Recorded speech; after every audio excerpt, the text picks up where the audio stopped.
Chest fly. Now, I see this movement butchered a lot. I think there's two ways that we could go about it. Now again, with the dumbbell chest fly, we're trying to lengthen out the chest as much as possible. And there's an active range of motion for all muscles, and chest is no different. The first way is the simpler way to get used to it, and the second way is just lengthening out that chest a little bit more. So I'll show two variations of it. Now, what we're gonna think about doing is we're going through that chest fly. I wanna think about bringing my hands as far away from my chest as possible, maintaining that active range of motion. Now, how do you know when you're not in that active range of motion?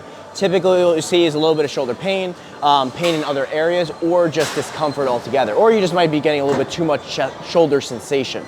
Now, with that being said, when I move through that movement, I like to think about having a slight elbow bend, but it stays fixed the entire time. So I'm not moving through extension or flexion. I'm staying in that position the entire time as I aid deduct, all right?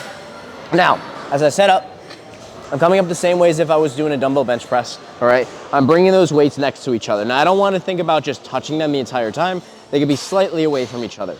Now, as I come out, I want to think about having those elbows drop a slight bit as I'm pulling myself away from my chest, okay? As I'm away from my chest, I find where that active range of motion is. I feel a good amount of tension going through my chest. My cue here is chest kisses. So I want to think about getting my chest to lead that movement upwards, getting those dumbbells together. Now for the second variation, as I'm in position, I want to think about flying all the way to that active range of motion.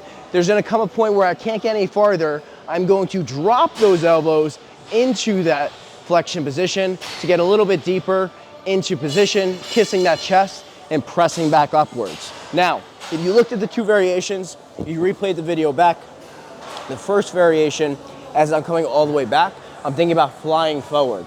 The second variation, as I'm coming down and lengthening that chest a little bit more, I want to think about coming into that pyramid, so I'm pressing as if I was doing a regular dumbbell bench press.